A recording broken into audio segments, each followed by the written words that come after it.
Ambassador Ghulam Rasool, please start the webinar. Thank you. Thank you. Thank you. Bismillahir Rahmanir Rahim. Honorable panelists, Honorable President, Talib Karim Sahab, audience, we are here today in a webinar which will discuss the most important subject which in fact affects the lives of all of those people living in this mega city, Karachi. Karachi, the first capital of independent Pakistan, is at present the economic, jugular, and financial hub of the country. A mega city with over 20 million population and has the most diversity in terms of its social and ethnic composition. However, the city has suffered from multiple problems, including lack of civic amenities, law and order, clean drinking water, waste disposal, degradation of the coastal line, public transportation, flawed urban planning, and recent one, the urban flooding in the wake of the monsoon rains. Of course, as a result of that, you will start for between 32 to 48 hours in most of the parts of the city. The streets became rivers, even in the so-called posh areas of Defense and Clifton. And it actually threw open a challenge that is this city sustainable? Actually, in our proposition, that is the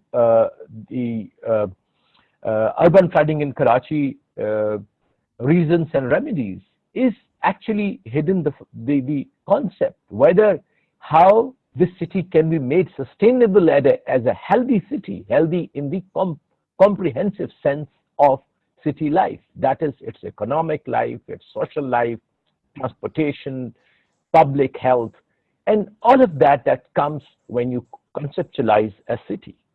We have today a very, very eminent panel to discuss.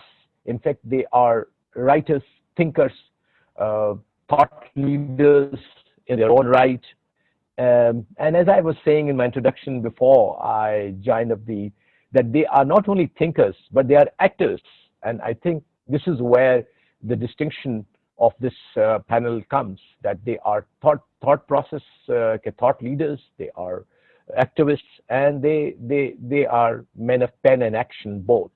So I think our today's webinar hopefully would actually come up with some proposals which can really set some things in this mega city that we are proud of, which was supposed to be, which is called, which had electricity in 1906, which was earlier than the US, and that was the reason that it was called the City of Lights. That be the case, we all aspire to bring the city back to some of the light has been put on. Inshallah, some more will do it. So I'll just introduce you with the panelists that we have. We have Mr. Arif Hassan, who is a known architect, nationally known, internationally known. He's a writer, he's an urban planner, he's an intellectual, he is an activist. And we are really grateful to him to have spared the time to be joining this webinar. Then we are waiting for Dr. Noman. When he comes, I'll introduce to him. But then we have Mr. Farhan Anwar, who teaches urban planning at the Habib University. He's also a thought leader, a writer, and a committed urban planner who committed Karachi thought thinker who wants to think about this great city. But I think in the meantime, I'll introduce Dr. Noman, who will be joining us in a while because of technical issues. He's not able to. Is Dr. Noman. He is the head of Department of Urban Planning at NED University. He writes also. Interestingly, we were together at the National School of Public Policy during the course, and that's where we became friends. So welcome you all distinguished guests. I think I am sure that the people who are listening and hearing and watching this webinar are keen to hear our distinguished panelists. So I have some set of questions really, but it is you are the authority here. But certainly kind of to stimulate your thought process, I thought I'll just introduce some thought process in here so that the questions are kind of targeted and we come up with the targeted recommendations. As you all are aware that any mega city has to have a master plan, and it is only through master plan that population of millions of people can be made to live in a livable condition. The systems can run, the traffic can run, the flats can be we can take measures to reduce the damage or control the damage. So, sir, can you sort of of course, you will have the time to, of course, give your thought process on the proposition itself. But I think master plan of Karachi is something which really need to discuss whether there is one. If it is, what happened to it? Are there several master plans which are done and undone by several vested interests by default or by design? So could I request Mr. Arif Hassan to kindly just enlighten our audience on the master plan, its history, and what is its status, and how it has been implemented or not implemented? Over to Arif Hassan. There have been a number of quote-unquote master plans for the city of Karachi, beginning with 1952, 1958, 1975-85, Karachi Development Plan 2000, and the Karachi Strategic Development Plan. Well, none of these plans ever really became law, except the last one was approved by the City Council, but not by the Provincial Assembly. And so many of their recommendations, they were never, ever implemented. A number of reasons for that. I think one reason was that the organizations who made these master plans and those who were supposed to approve them, they did not own these master plans. Their involvement in the planning process was minimal. These are plans that were prepared by planners, international planners, and bureaucrats. There was no public involvement in these master plans at all. And as such, and there was no presentation of these plans to the public either. So a support group, a citizen support group, or a vested interest support group to these master plans was never ever established. So they fell sort of by default, they were just put aside, and things continued as they were. They never really became law. None of them did. The other serious problem with the master planning process was that the research that went into the planning process, before you make a plan, you have to have a large amount of research. That research, unfortunately, did not take into consideration a number of processes, both in the formal and informal sectors, that were determining the shape and form of your cities. A very important factor was that there was a lot of informal development. And even in the formal sector, there were a lot of decisions that were taken to facilitate people's lives and to facilitate small-scale economic activities, which never became a part of the planning process either. So there were these factors. Another big factor was the land use plans.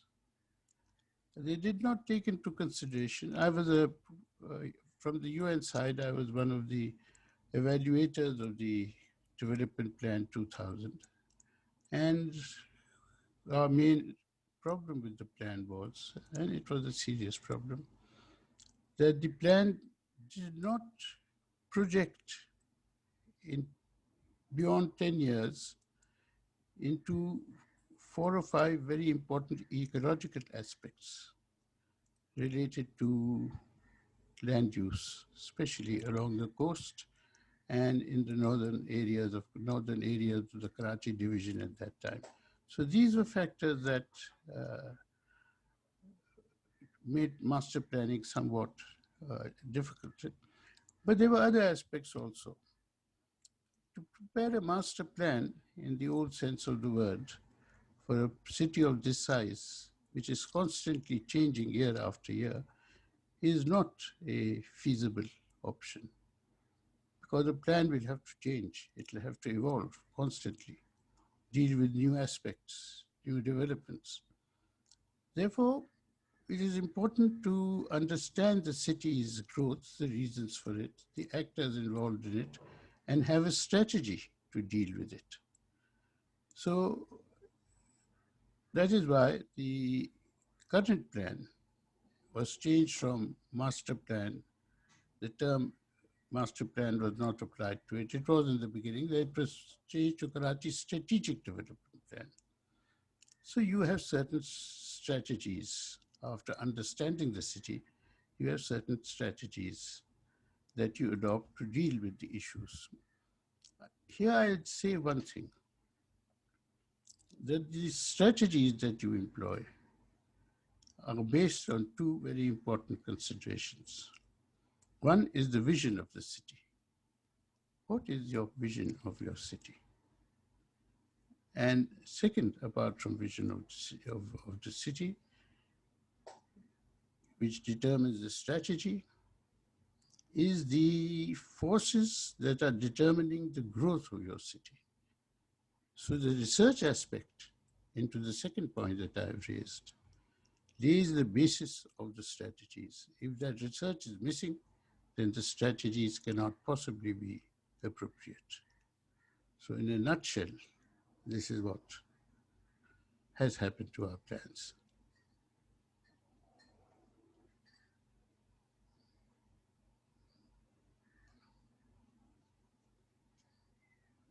आपकी आवाज नहीं आ रही. Hello? Now, can you hear me now? Can you hear me now? Can you hear me? I can hear, yes. Yeah. Okay, thank you.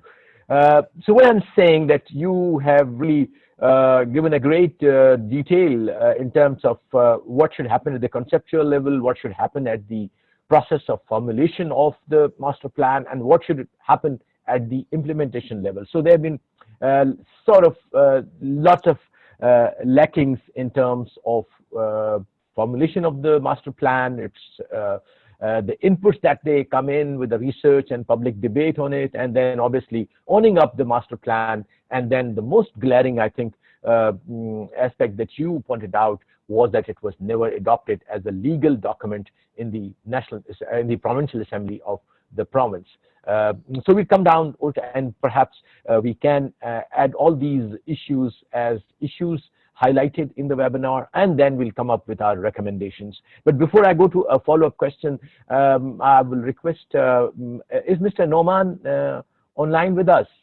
Mr. Noman? Yes, Baluch, I'm here. I'm connected now. Okay, very good. Welcome, Noman Sahab. I have introduced you before you joined Right. up. So I hope, did you hear my preliminary comments? Probably you missed them. The question was that a mega city without a master plan is a body without a head.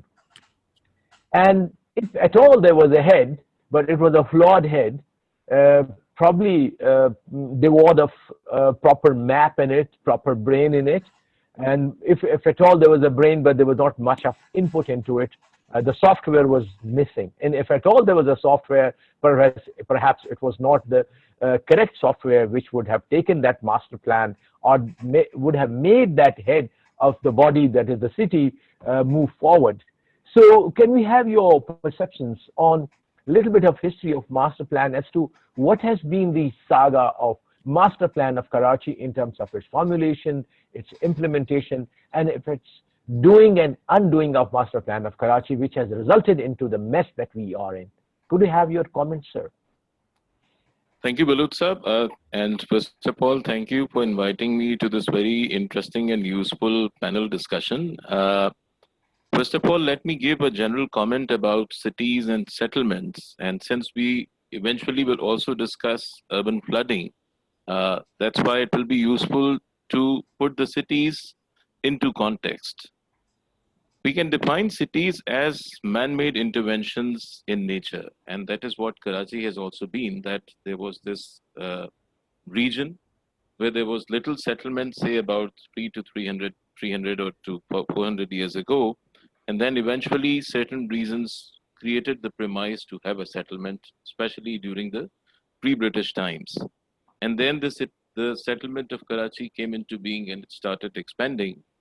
But an important aspect was that even at that level, the initial growth followed the available knowledge, available aspirations of people, and the space that was to be utilized as port and other adjoining activities. That was, in fact, determined by the available wisdom that the people of the time possessed. Now, thereon, there were a number of interventions that were made, and many of them were actually caused by political and strategic reasons. The British occupied Karachi for their own reasons, for their own strategic interest, and they developed the locations, the quarters that were suited to their interest. In fact, keeping a kind of a distance between what was then the native settlement or the native city and what later on came to be known as the European city or the British city. And in many ways, that morphology is still very visible. The Sadr Bazaar quarters and the cantonment areas that the British developed were at a reasonable safe distance from the native city, which was further towards the southwest, where the present day Liari and adjoining areas existed. They all started looking at the future. As Arif Saab was mentioning, that the city has to have a kind of a vision and there has to be a collectiveness in developing that vision. But during the pre-independence time, that vision-making exercise was somehow monopolized by the British. So that's why the various attempts that were made by them looked at the possibilities of city expansion.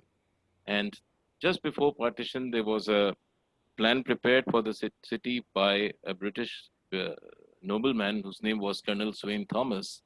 And in that, he projected the corridors of movement for the city, which somehow coincide with the later developments that Karachi had. There were many other developments in relation to Karachi's planning and subsequent outcomes that evolved out of it. One of them was to conceptualize Karachi as the national capital. And around that, the Greater Karachi Plan was prepared, where it was believed that the existing Karachi of those times would act as the native settlement or the older settlements, and the capital complex would be far away from the city towards the terrains of Gadap and the adjoining areas. But that was not to be, because eventually the capital was shifted to Islamabad, and then the government of the time revisited their ideas. And at one point in time, the people at the helm of the affairs decided that the incoming refugees, who were in large numbers, the new inhabitants of Pakistan, they were occupying various available locations, building stocks and structures. So that somehow appeared to be an eyesore for uh, the administrators of the city. And they decided that instead of keeping the poor or the underprovided close to the central part of the city, they should be shifted out. So the Greater Karachi Resettlement Plan, which was prepared with the assistance of international consultants, that identified Landi Kurangi area as the chosen location where these people were to be accommodated, and some kind of relocation of these people also began. So conceptually, this was a schism between the common people and the administrators. The common people were of the view that they should be closer to their places of work, which was abundant in the existing locations of the city, whereas the administration thought that they should be shifted out and purpose-built industrial locations and commercial spaces should be developed around that. However, that didn't work. The Landi Kurangi area or sizable parts of it remained unoccupied because the cost of land and other amenities was beyond the affordability limits of the people, and the people started moving uh, towards the city and evolved various types of informal settlements that were closer to their places of work. Now, the response of the state towards this phenomena was usually brutal. They used to bulldoze the settlements and they did not allow people to live in peace closer to their places of work. And that process continued throughout the Ayub era. It was towards the beginning of the 1970s when some sort of a realization sank in, and it was also through the international uh, perceptions about human settlements that uh, the international consultants and experts were of the view that the informal settlements have to be more sympathetically reviewed, and a policy and approach of regularization of such settlements came into being. Uh, the Karachi Development Plan of 1973 provided a very useful knowledge base, although many parts of the plan were not fully implemented. The type of studies that were needed to enable planners, decision makers, bureaucrats, and politicians to understand the city. These studies were done both as sectoral studies as well as in the form of geographical mapping profiles. And they provided very useful premise for taking appropriate decisions. It is a dilemma that these studies were not appropriately used. And the same process actually continued on into the next level of planning, which was done in the 1980s and culminated in the form of another plan that was Karachi Development Plan 2000. A very useful outcome of this planning process was the institutional capacity that was developed in the Karachi Development Authority of that time. They were very useful and capable planners, mapping experts, demographers, and other area and sector specialists who came down and who undertook many studies that provided useful understanding about the city. Unfortunately, when the plan was not notified by the provincial government and did not support the type of political and social assistance that was needed to enable this plan become a useful document, that team actually fizzled out. Although at an individual level, many of these people are doing very useful work in many cities across the world. So that was a loss to the city. Finally, there was the Karachi strategic plan that was prepared under the auspices of what was then called as the city district government. That plan was initially notified by the council of the city government. However, since it did not possess any kind of support from the provincial government, it was held in abeyance, it was not effectively applied. The departure in the last planning exercise was that it was undertaken as a kind of a consultancy assignment, and the in-house capacity of the institution that was monitoring and supervising was no more than a contract manager. And that type of approach is something that we still find in most of the initiatives that are done or undertaken for planning, development, project management, and other types of sectoral development exercises. So this was my brief overview of how Karachi's Thank you. planning process Thank evolved. you. Thank you. Noman sir, I think you also raised some interesting points, and also you gave a very good insight as to the history of the master plan of Karachi. So we'll have one or two follow-up questions to you as well as to Arif Hassan sir, but I think we'd like to also hear out Mr. Farhan Anwar for his perception of the master plan, where it stands, the master plan, how he understands in terms of its vision, the process of its determination, and then we'll obviously come up to the future way forward, that master plan, how it should be made. But Farhan sir, you can have your introductory comments as well as like comments on the master plan, please. Thank you, Ghulam, Rasool sir, and thank you for inviting me to this session. You see, as far as the process of planning in Karachi is concerned, how the various master plans have been developed over the years, I think Arif Saab and Noman have very extensively covered that, area. So I would not like to, go into that now. What I would like to bring is that this understanding of developing these master plans, which are heavy in terms of, top-down planning, which are based on consultants' role, and which are normally made behind closed doors. That kind of an understanding does not exist now. We are not preparing those kind of master plans now. That kind of planning process is now dead and buried. It's a dinosaur of the past. Now we are in an age we are going for strategic planning. We have brought down the understanding of urban planning right down to the level of the neighborhood. Now, when we talk about a sustainable city, at the core of a sustainable city is a smart and sustainable neighborhood. And then you have that domino effect of how that moves forward. And this kind of planning is very participatory, it's very inclusive, because now the type of cities that we are looking into are inclusive cities. They are not just environmentally sound and economically prosperous, but they are socially integrated and inclusive cities that we are looking for. And that calls for a very inclusive process of planning.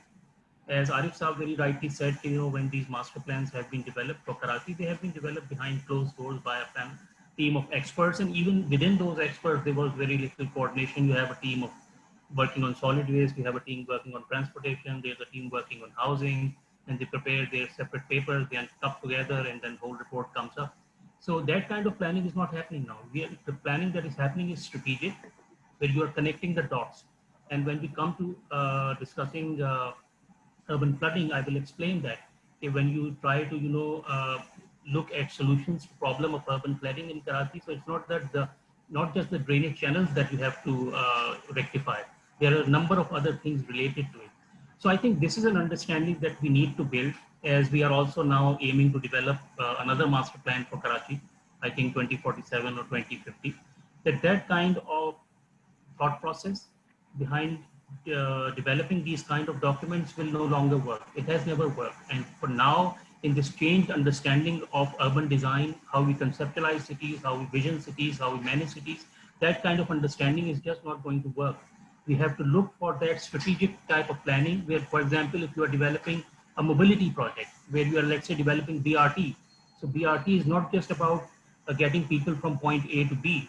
It's about how that transportation project is going to make your city more economically prosperous, how that plan is going to make your city more environmentally sound, and how that transportation project is going to lead to making your city more inclusive and will overall lead to urban livability improvement within the city.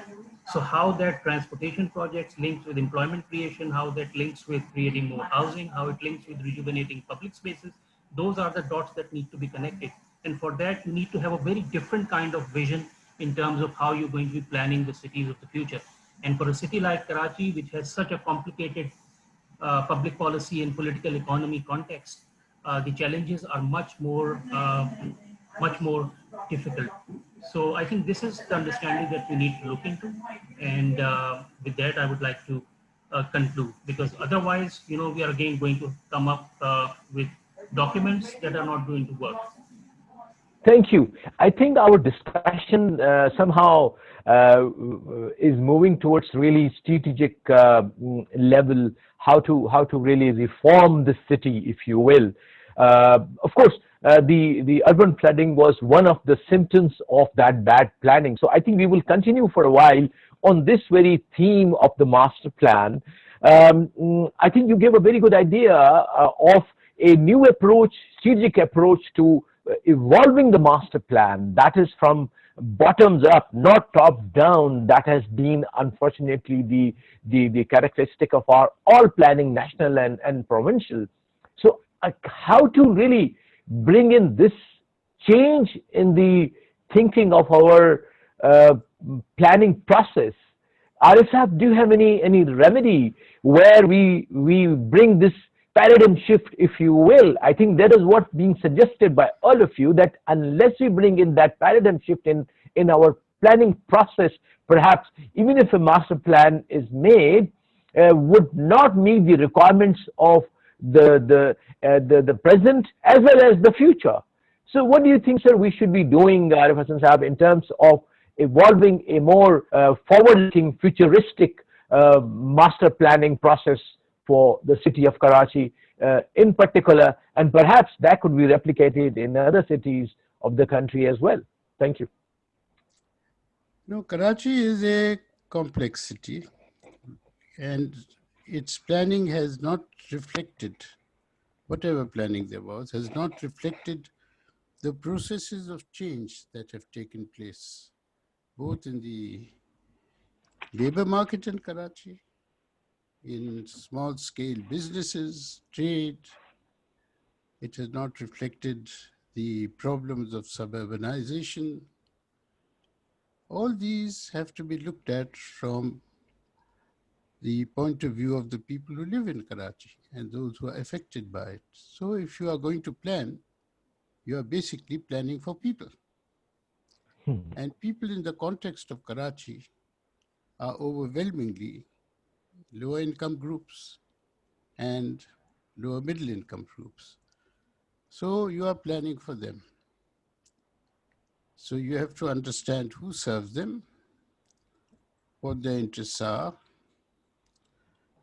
where they derive their work, their jobs from, etc., etc.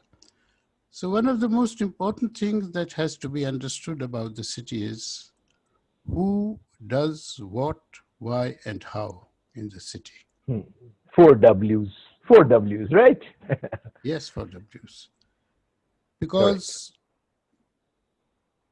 Karachi's society as a whole is organized, first of all, at an individual level, you can't safeguard your interests or promote them.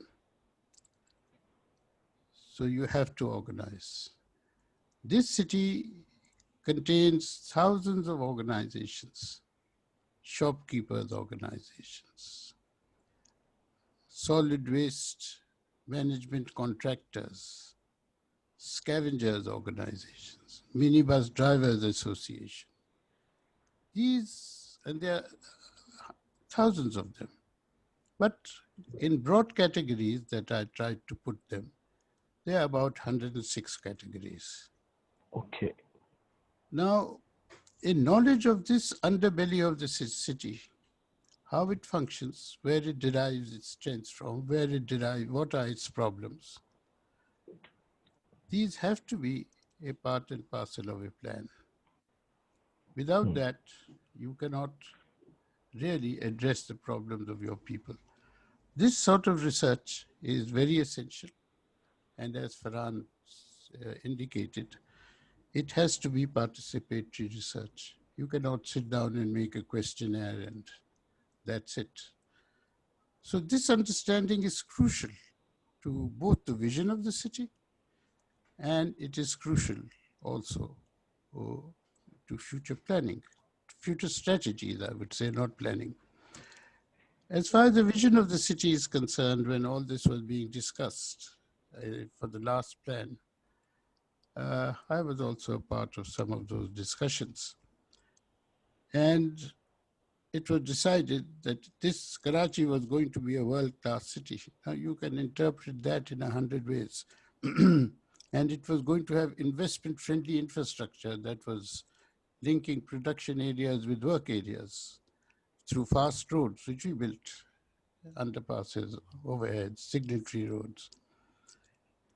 What I argued at that time was that our vision should be that Karachi is going to be a pedestrian and commuter-friendly city. Okay.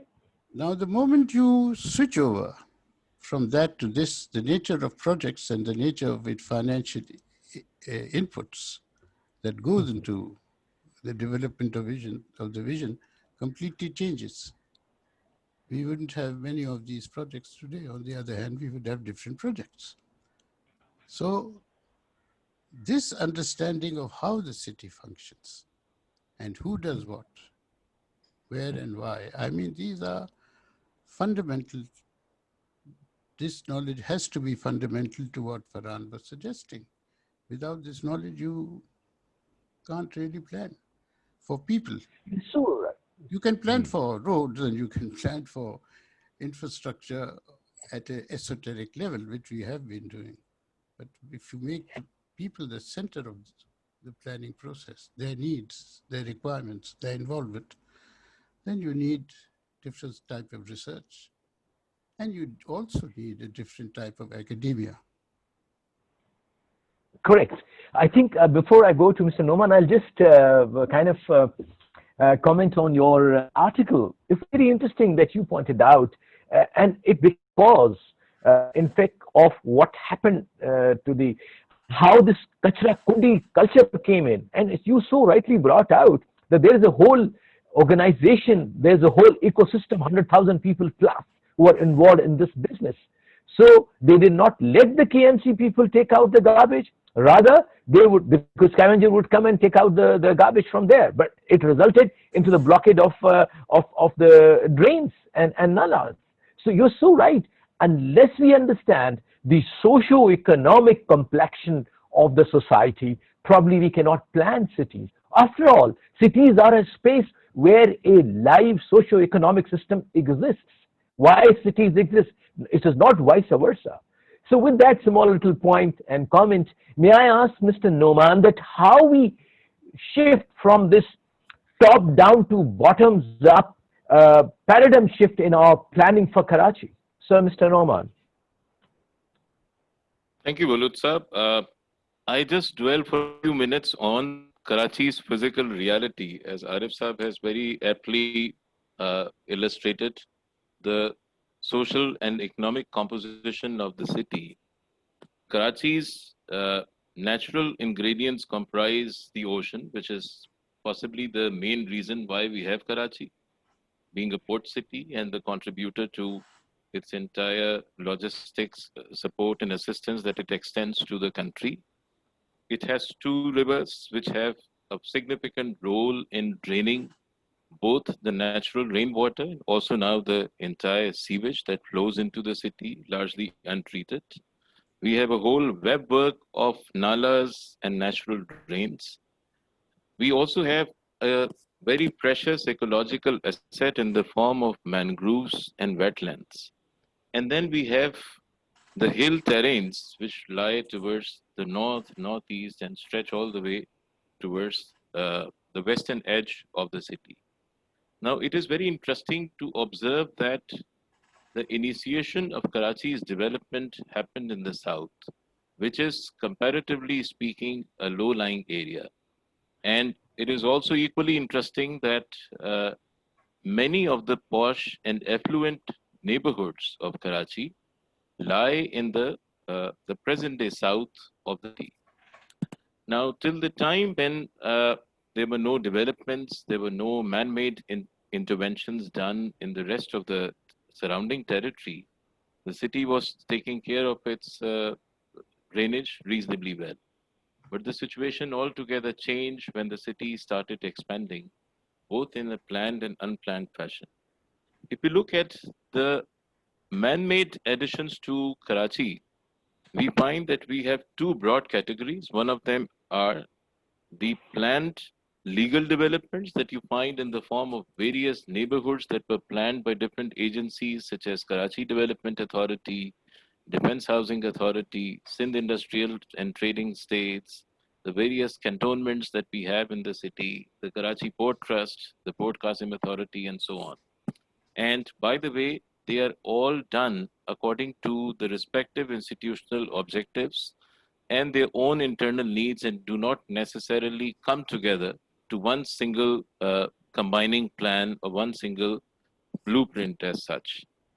And then we have a very large category of unplanned and so-called illegal developments, many of which have been developed as a kind of a response to the existing needs, the needs of shelter, the needs for transportation terminals, the needs for recycling yards, the needs for various other type of services that people residing both in planned and unplanned areas would utilize.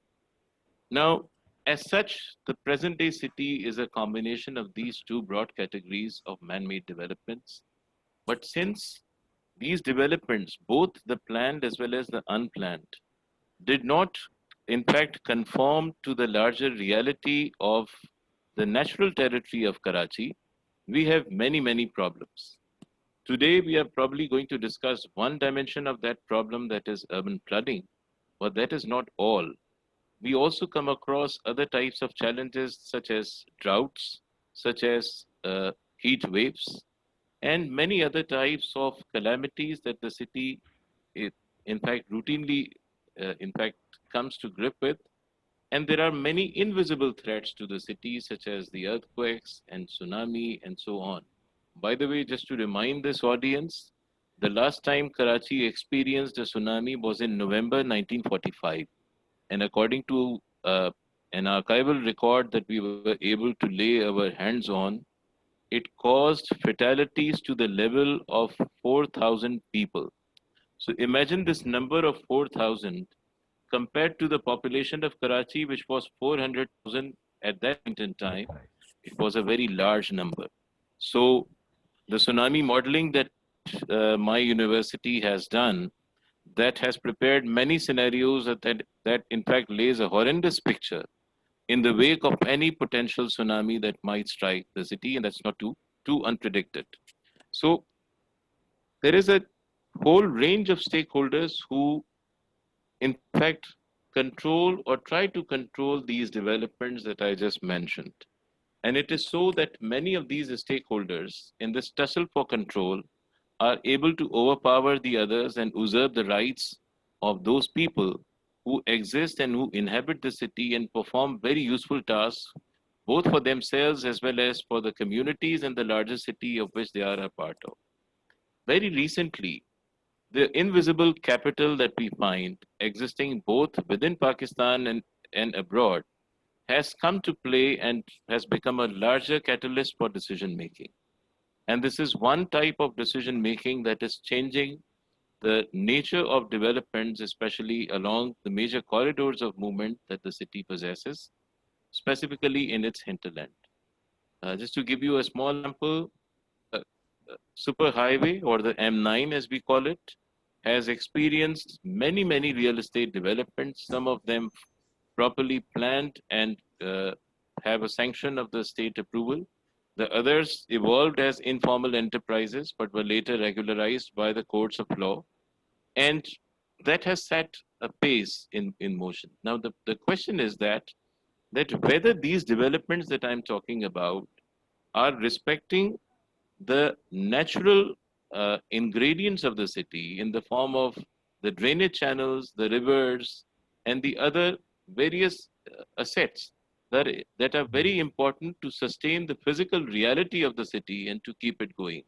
If this regularization, if this regulatory aspect is not taken into account, then I believe that the overall sustenance of any of these developments would experience a jeopardy of an unproportional limit. So this was my brief comment on what. Thank you. Yeah, I think you raised a. Thank you, Noman Saab. I think this is what I think instinctively takes me to the next question. And the common thread that I found was that perhaps while dealing with the urban problems, urban planning or master planning in Karachi, we, instead of what is called working with the nature, we were working against the nature. Could I, Farhan Saab, request you that was it this misdeed by us that we worked against the nature that resulted into the recent flooding that came in? And if it was so, how can we again harmonize with the nature? That is to say, the natural drains, the water channels, and nature in the larger sense. How to harmonize with the nature while thinking of future of Pakistan and thinking of not flooding again in Karachi. Okay, thank you. Before I go into that, I will just very briefly touch on what Arif Saab and Noman were also talking about. You see, if you ask Noman and Arif about what is the way forward, you see, the problem right now with Karachi is that a vast majority of the population in the city have no say in the decision-making processes. There is no planning for them that is happening. The city right now is representing a profile of inequity which is shameful. And you cannot have a just city coming up through just spatial transformation. Spatial transformation, unless it is associated with a social transformation, will not make the change. You will always have a city that will not be at peace with itself. In classical urban planning, when we talk about land, land is considered as a social asset and a social good, where the functions and uses that you associate with land are to be for community benefit. Now, over a period of time, and this is not something that is unique to Karachi, land has been commodified here. Now, the exchange value of the land determines its uses, and the use value has gone away. And when you have that kind of a situation coming up within an urban space, then social injustices will appear in many forms. And that is what is happening in Karachi. So I think whenever we talk about, bringing a viable and sustainable change in the city, it cannot happen unless we move towards making this city more equitable, unless the planning is being made for the people and it is being made by institutions that are answerable to the people and that are transparent. So I think that is an important understanding that we need to build. Projects are not going to get us anywhere. We need to first pick up the people here that, like, a vast majority of the population in the city do not even have citizenship rights, basic citizenship rights. People living in without legal tenure cannot even have access to water or electricity or housing or employment or education for their kids. So what kind of a change are you talking about when the social dynamics and the political economy of this space is so twisted? And so anyway, and we can, this can be a discussion that can go on and on. As far as urban flooding is concerned, you cannot consider issues in isolation within a city, and within a city as complicated as Karachi, which has grown without any planning, umbrella guiding its planning process and development process. Like, for example, you can clean the drains, but that's not going to solve the problem. Unless you have a very good, viable solid waste management system, garbage will be kept, people will keep throwing the garbage there. Unless you have a viable low-income housing, system working in the city, people will keep on, encroaching that space and putting up their jhopris and huts and shacks.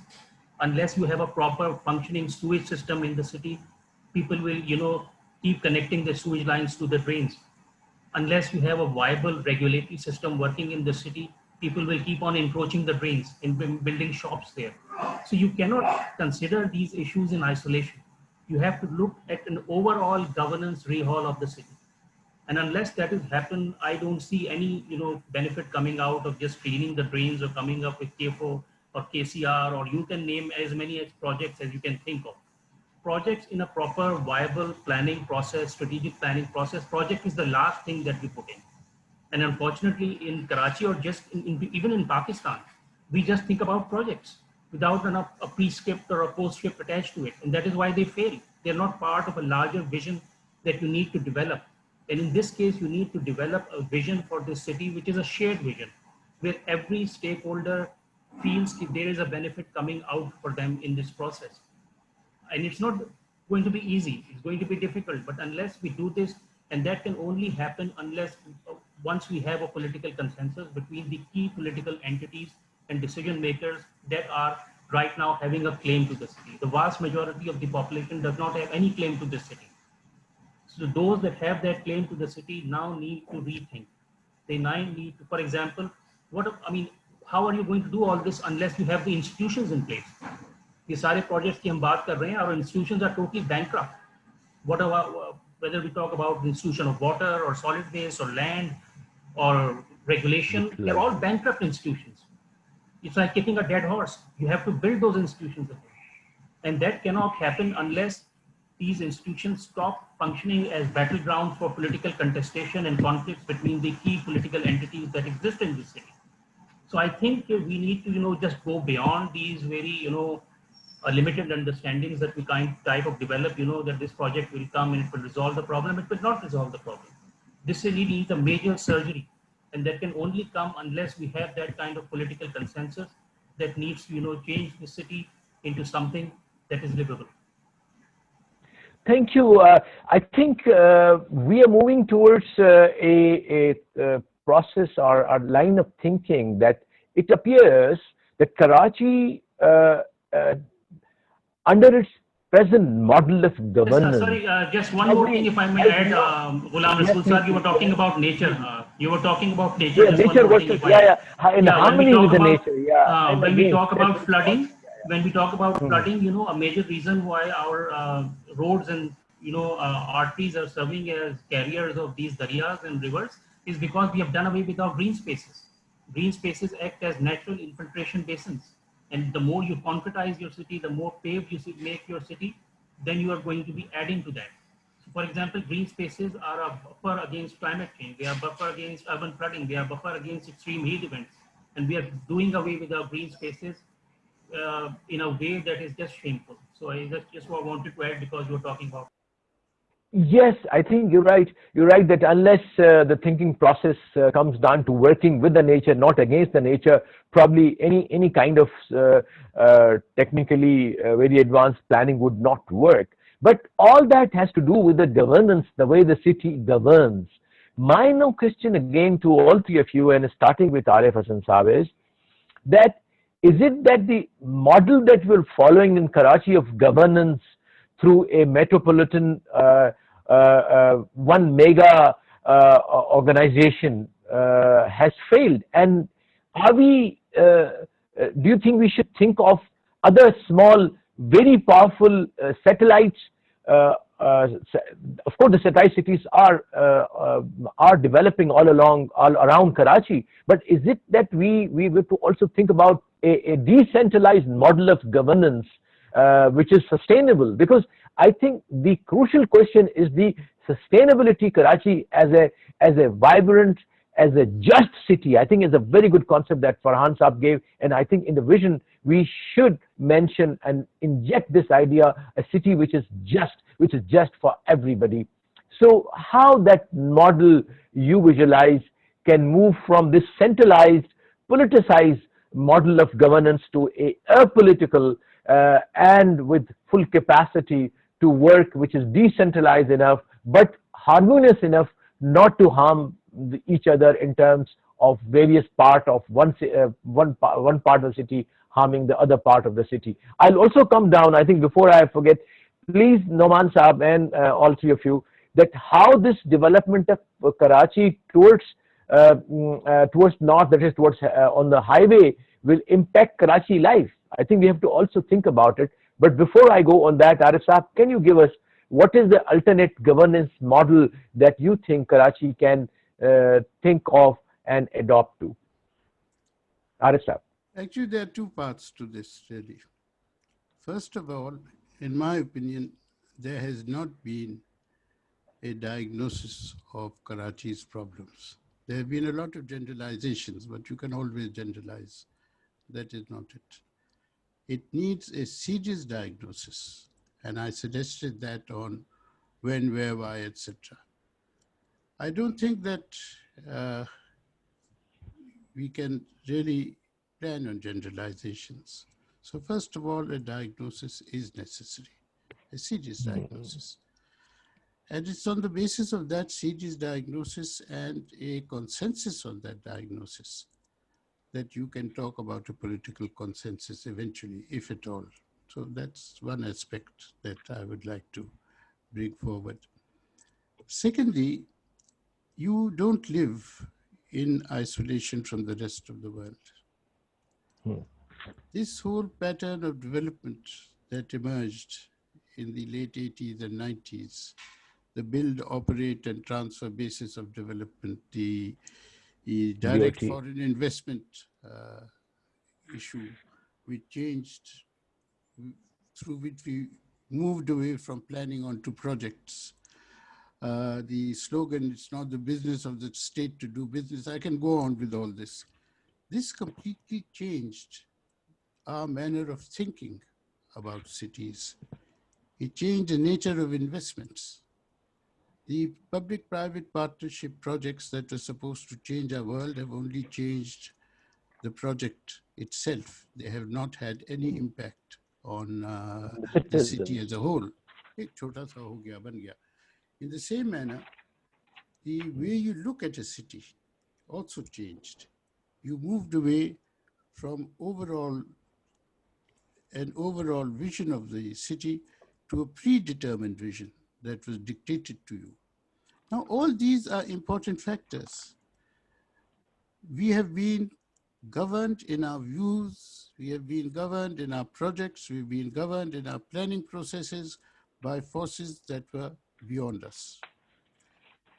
The KDA Master Plan group of offices, which was set up, was for research on the basis of which politicians could take informed decisions. The term used was politicians will be able to take informed decisions. Well, it did a lot of research, but again, it was not participatory research. And the politicians never paid attention to it. There were a number of notifications also that were issued over time on how to deal with water, as rainwater, how to dispose it of. They were also never followed.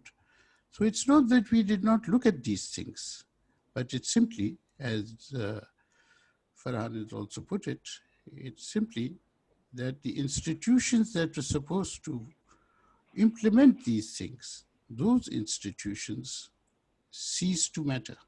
And they cease to matter because of a whole paradigm shift about how urban planning and urbanization and investment was supposed to be looked at. So this is very important. And how do we move from determining land use on the basis of sociological and environmental considerations to having land use based on the value of land? I mean, the transition that we are asking for, how will that transition take place? I think this is the fundamental issue. Who are those who will be able to push for this transition? Who are those who will be political parties who will be willing to even consider this transition? So I think the major issue is this transition in thinking and who will play what role in it. At present, all the various players in Karachi, they are busy guarding their gains. They are busy guarding their gains and presenting their claims. That's their function. And this has to change. How do you change it? So I would like to ask these very basic questions. Yes, we need a centralized form of government. Yes, these are issues. Can we have a diagnosis? Can we determine the manner in which we are going to bring about these changes? Who are the players? What will be their roles? What will be the process? I think we don't have answers for that as yet. Thank you, Afsab. I think, as they say, the journey begins with the right question. So you really have raised right questions. And hopefully, with such creative minds like yourself and all the panel that we will have answers. I'm very optimistic. Noman Sahab, can we have your views on whether this model of governance of cities in Karachi has failed to deliver, and that we can start thinking of an alternative model or some kind of changes in the model, in the way the city is governed? Noman Sahab. Thank you, Baluch Sahab. Just to pick up the thread from where Arif Sahab left, I have a few observations about the process of decision making and the decision makers who, in fact, remain at the associated with the political leadership that the city had, and also at the province, because Karachi is integrally a part of Sindh, and much of the decisions that Karachi experiences come from the Sindh government. Now, there is a remarkable change as we look at the political leadership that we brave today, and that existed, say, about 30 to 40 years ago. The leadership that existed earlier used to follow the politics of ideology. There were people who were associated with one political ideology or the other.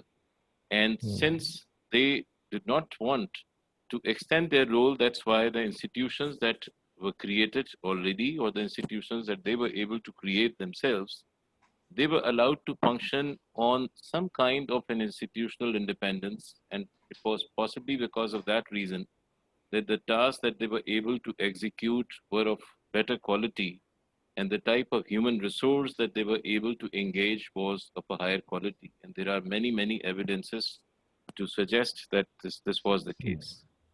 Today's politics and today's politicians exercise a politics of interest, politics of extraction, and politics of entitlement. And this is a very serious concern because the political leadership considers it their right to exercise all kind of overwhelming tutelage on the institutions that they are supposed to manage, not directly, but by way of policies. What we find is that there is a continuous fiddling in the affairs of the institutions. And that's why many of these institutions have simply fallen apart. Look at what has happened to Karachi Development Authority, Karachi Metropolitan Corporation, the Building Control Authority, and many others. It will be very unfair to blame the functioning of these institutions without looking at the detailed reasoning of the rot that has sunk because of various different reasons. The second challenge is that since commercial gains and the direct benefits from enterprises, that is viewed as the topmost consideration for deciding about Karachi. That's why the delegation of power, authority, and resources to the lower tiers, that has become a huge challenge. At present, Karachi suffers from a tussle in which different political tiers basically compete with each other for acquiring the credit for performance, even the performance that is not there. The present Karachi Transformation Plan, as it is called, is a case in point where a very vague figure of 1.1 trillion rupees is announced, but it is not made clear as to what is the source, origin, profile, and extension of this money, where it is going to come from, what benefit it is going to have for the city. Is it an outcome of a feasibility of some sort or combination of feasibilities? These are all pertinent questions that remain unanswered. The other issue that we come across is that the development that we experience is a very fragmented development, where there is a competition for getting that credit and also getting the benefit of that development done by different agencies, different stakeholders, including private sector. And as a consequence, that development is only reflected in figures and imagery. We came to know that we are going to have a 300 billion rupee Karachi Circular Railways, whereas all evidences suggest that the complete revitalization of circular railways can be done at 1/10 of the cost, if not more.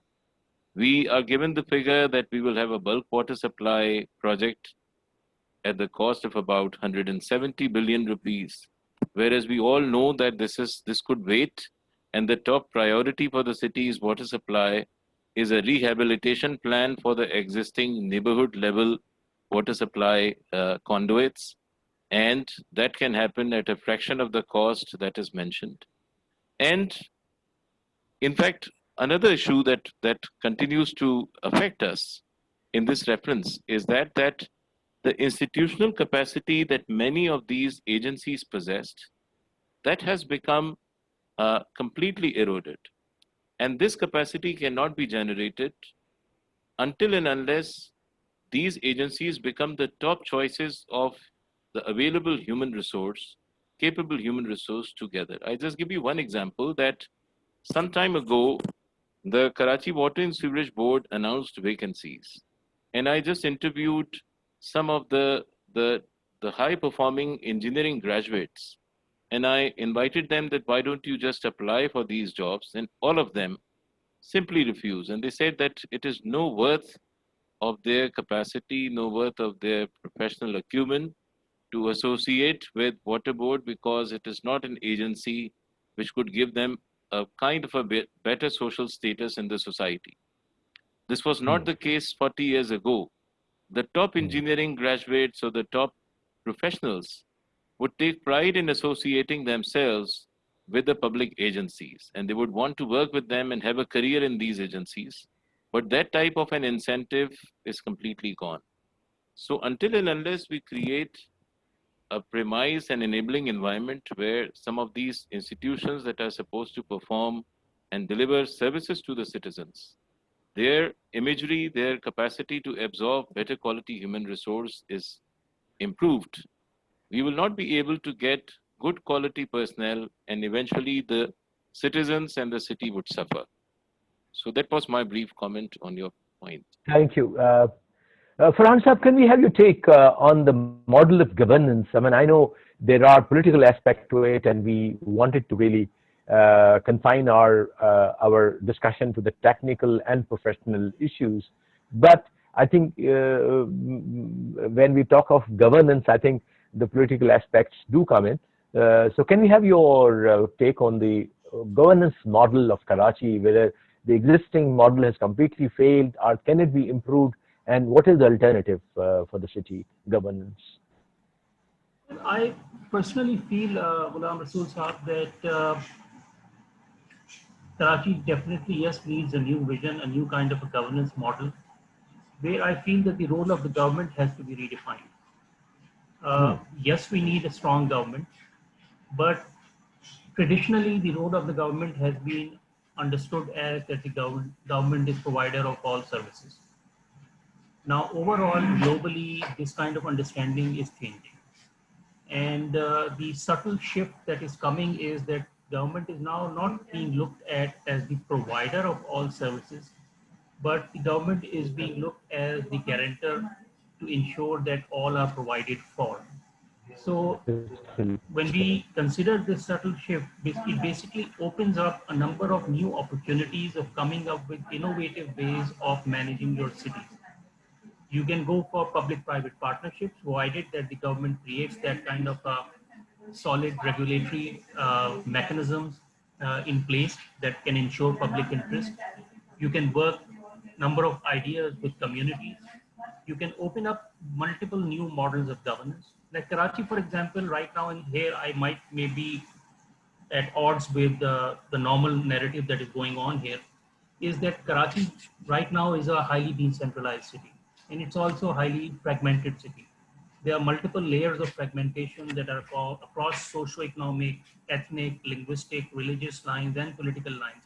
And unfortunately, socio-economic, linguistic, and political and and ethnic linguistic are merging together. So that's not good. Then there are other layers of fragmentation, for example, in terms of control over land, control over services, in terms of control over institutions. So this fragmentation and this decentralization, in my view, is not bad for a city. But provided that when you are talking about that form of decentralization, all the actors within that, play are working under a shared vision for the city. If they are all working under a shared vision for the city, I feel there is no problem in going for a decentralization approach in managing the city in terms of services, in terms of service provision, in terms of developing policies and all that. So I think that is something that we need to look at. That, for example, a city like Karachi, I personally feel that this talk that is going on, that we need a very strong central authority for running the city, I don't think it will work. The city has, there are 100 cities within one city here in Karachi. So I think that we need to look for innovations, but provided that they are all collaborating, they are all in harmony with each other, they are all working under the same shared vision for the city. And then we can go for that strategic approach of managing the city. For example, private sector, and this is something that where again I might be at odds with the normal narrative that goes on. I mean, you have a city, Karachi, which basically provides the major revenue for this country. It is the base of the services sector in Pakistan. It has the highest literacy rate. It has the highest, in terms of volume, the middle class. So it is really quite unthinkable that we keep on looking towards the federation कि कोई Karachi package आ जाएगा और some तामीर Karachi package आ जाएगा and Karachi में सड़कें बन जाएंगी और पानी की line डल जाएगी. The city should be self-sustaining, and that is where the role of the private sector is very important. I think we need to mobilize that role But again, for that, it is important that the government is sincere in protecting the public interest and comes up with those kind of regulatory mechanisms. The private sector needs to invest in the city, needs to invest in the infrastructure in this city. And it's going to be a mutually beneficial relationship. We always had this concern that the private sector is going to come and, it will become it's basically a profit-based enterprises, and that is not going to work out in a city where you have so much economic disparity.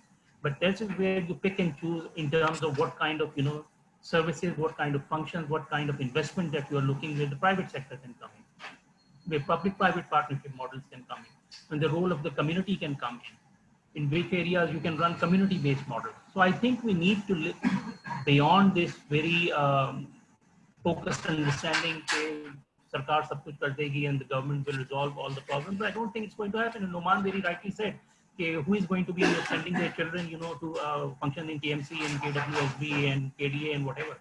So I think this within this new blueprint, and again, as Arif Saab very rightly said, you need to have a lot of diagnosis first done. You need to really have a real think done, and it has to be an inclusive thinking process where all the critical stakeholders, whether it's business, whether it's academia, whether it's civil society, government, they all sit together and try to think out a solid vision for the city, where we draw on the strengths of the city, where we draw on the various strengths that the city provides, and we find a space for each of those strengths to, provide benefit for the city and pick the city up from the ruins it is in right now. So I think I would look for that kind of an understanding where the role of the government needs to be redefined, where we look at the various other stakeholders that exist in the city and what role they can play within a governance framework, within a policy framework that has been within a regulatory framework that the government defines for this new vision. Thank you. I think seems that the thinking is going that this model has at least not delivered. A centralized vision of a governance of the city has failed to deliver. So we have to come up with some alternatives. I think one of the alternatives that you also said it, and I also in my question framed it, that perhaps a model of decentralization, and you added, Mr. Farhan, the privatization of the service sector. I think we have two models. Of course, they have not worked very well. KE and some waste management, garbage collection Chinese company was given some role. Arif Saab, do you think the private sector can help the city to really overcome this basic service delivery deficit that we have? Arif Saab. Yes, I think it can. In certain things, maybe not in everything.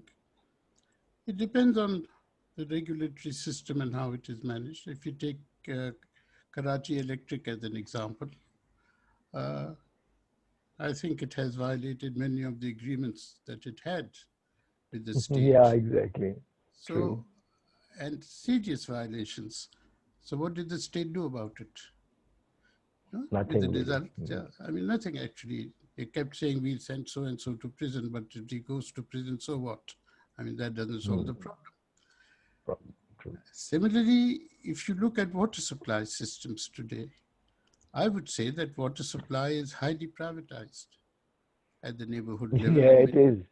Yeah, it is. It's privatized. The water tanker mafia. Water tanker mafia. Can you build on that? So yes, in the informal sector, there's a lot of privatization. And how can you cash in on that will always be a question. But I would like to take this a little bit forward about decentralization. What are people's problems? They want an ID card. They want a bay form. Correct. They want the child admitted to school. They want their mother admitted to a hospital. They want a death certificate from someone. They want a birth certificate from someone. I can go on. It's a hassle getting it. They want a passport. Now, these are functions that are best performed at a decentralized level, or they are performed through the internet, or they are performed in the modern world through the internet, or they are performed by a local level agency. These are very problematic for our people. Having worked so long in these settlements, these are the things that I have come across again and again. ये काउंसलों को दे दीजिए ये सारी चीज़ें ताकि हमारा काम तो चले. 2 दिन लगते हैं एक चीज बेफॉर्म लाने में, etc., etc. The regularization of many settlements has been okayed, but the regularization process is so torturous and so expensive because of the bribes involved that many people don't opt for it. Now, these are the problems of the common man. Now, how do you deal with this? At what level do you deal with this? Then you have an annual development plan for the union councils and for the district. The district manages something or the other. The union councils can't manage it. They don't have, and the money is there. In many cases, it lapses. In most cases, it is misused.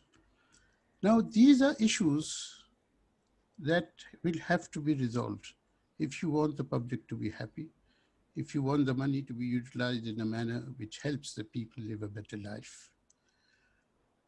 And for that, in my opinion, the Union Council is very important. How do you strengthen the Union Council? I'm not saying give it extra political powers, but what I'm saying is, can the Union Council fulfill the aspirations that people have, the needs and requirements that people have? Because the district cannot. The district is far too away from them. So I would suggest that whatever you have, centralized, decentralized, whatever, the Union Council has to be a unit of governance and self-governance at the expanded neighborhood level. Without that, I'm afraid the needs of the people will not be fulfilled. Thank you, sir. Noman Saab, oh, sorry, sir. Yeah, go ahead. For me, this is of secondary importance, whether it is centralized or decentralized. What is important is people's basic needs and requirements are fulfilled so they have a better life. Thank you. Noman Saab, we have last 10 minutes, maybe less actually, 8. So give me your take on briefly on the decentralization and the role of private sector in service delivery. If you quick, can you give me like into 5 minutes? Thank you. Yes, I believe that when we talk about the scale of service delivery through private sector, we have to also learn from the realities of the city. One reality is that the private sector actually comprises of 2 entities. One is the formally recognized private sector, or the conventional business sector as we call it, which is capable of competing in various types of transactions, tenderings, and other processes. And then there is this informal private sector, excuse me, that performs various tasks, such as the extension of water supply in far-flung areas through tankers and other vehicles, the extension of transport in the form of the tri-wheeler rickshaws and chingchis, and there are so many other categories. And this private sector actually mobilizes its resources, develops a service, provides that service to its users at a cost that they can afford, at a level of comfort that they can all minimally enjoy. So until and unless we do not recognize and facilitate this dimension of private sector, we will be at a loss, and the citizens will be at a loss. Usually, whenever we come up with a plan for the city or an important project, we try to deprive and destroy this informal private sector. And I just give you 2 examples to make a point that right now we have a bus rapid transit, in fact, running into the city. And as a prerequisite to that BRT corridor, the first thing that the government of the time has done is to cancel the route permits of many of these buses. The green line or the other lines have many months or years to become operational. But what we have done, even without having those buses, is to in fact, not to allow those informal buses to operate, and the citizens suffer because the number of buses and minibuses on the roads have simply reduced. And this is something that the government also recognizes. Few years back, the Chief Justice of Pakistan passed a judgment saying that the chinchis are a great hazard to human life, and that's why they should be abandoned. And I Right. was splitting my hair because when I went through the data related to accidents caused by the chinchis, and especially fatal accidents, they were almost non-existing. If accidents are a precondition, then there are many other hazardous, so-called hazardous modes of mobility that should be completely abandoned. We should not have any water tankers. We should not have any cars because there are many accidents that are associated with that. So these are the types of anomalies that we come across about the considerations and assistance related to informal private sector. This private sector has a very important role of extending livelihoods and employment to a very vast population that is continuously added to the city and that is looking for jobs because those jobs are not provided by the formal sector in that scale. So if we have an enabling regulatory environment and we create a premise wherein this informal private sector is also given the due role to exist and also build up its capacity and acquire the right type of resources to build upon its capacities, I believe the city will become a much more equitable space than what it is now. Thank you. Thank you, Noman Saab. I think we have the last 7 minutes. Can you kindly let me know in like 2 or 3 minutes each, Arif Saab, आपसे मैं request करूँगा कि this rain water which is inundated this time, can we prevent it and convert it into a asset? And we are talking about rainwater harvesting in the urban areas by constructing some underwater reservoirs. Is it doable? Can you just quickly give three of you in a 2 minutes time, yes or no or whatever comments? Thank you. There are some problems with it because so far rains in Karachi have been erratic historically and not of a very large volume. So maybe that is not a solution unless, of course, climate change gives us the same sort of rain that we've had this year. But it has been proposed for over, I think, 30 years now, if not more, that there should be dams on the lower reaches of the Kirthar range. Kirthar band, correct. And over there you can harvest very large volumes of water, as the Thaddo Dam, which has been constructed, has shown us.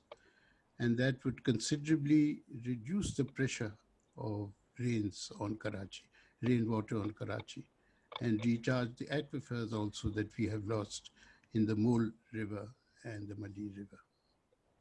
So that would be my brief response. Thank you. Farhan Saab, आप बताइएगा फिर नोमान साहब इसी पे.